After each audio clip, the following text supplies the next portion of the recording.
Today I'm making chocolate cake. The last one I made was really bad because I tried a recipe that was new and it turned out really dry. So today I'm making the good kind. I already mixed the chocolate, the butter, and the sugar and the egg yolks. The egg whites are here. They feel so awesome when they're fluffy. They're hard.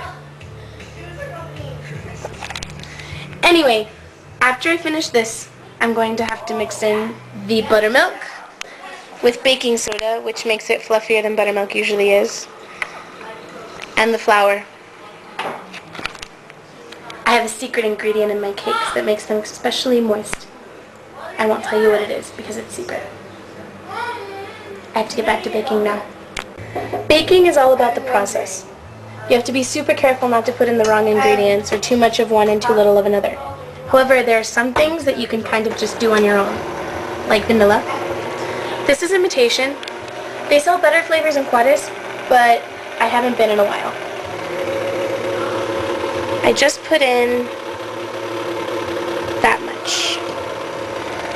I know it's a chocolate cake and I'm putting in vanilla flavoring. Trust me, it makes it a lot better. Now you'll have to be patient while it blends. Here's another secret about recipes.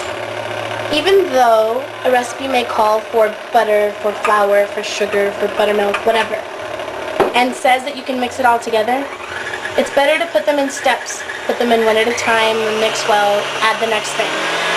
If you ever have to do a flour mixture and a milk mixture or a liquid mixture, it's better if you alternate them, using some flour first and then some liquid. It makes it more even, more homogeneous if I want to be scientific. It looks kind of weird when it's happening, but by alternating them, it tastes better in the end. You really can taste the difference. This recipe calls for 4 cups of flour and 2 cups of buttermilk. The great thing about buttermilk is that you can buy a powdered version that you mix with water. That way you don't have to keep it in your fridge forever and mistake it for eggnog and drink it. Buttermilk tastes really nasty, but it makes baking great. I just put in the flour and see how it's almost mixed. Now I'm going to add in some more buttermilk.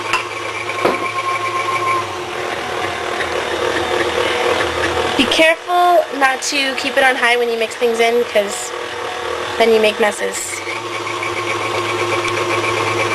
Time for some more flour.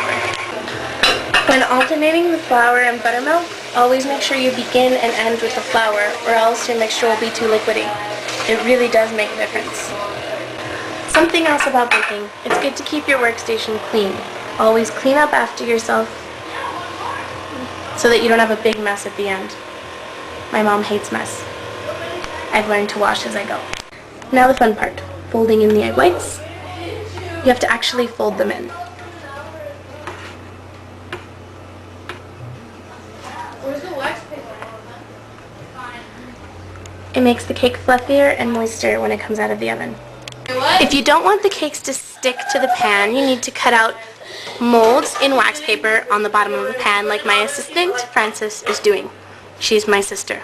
She thinks this video is ridiculous, but she's helping me anyway. I'm gonna edit that out.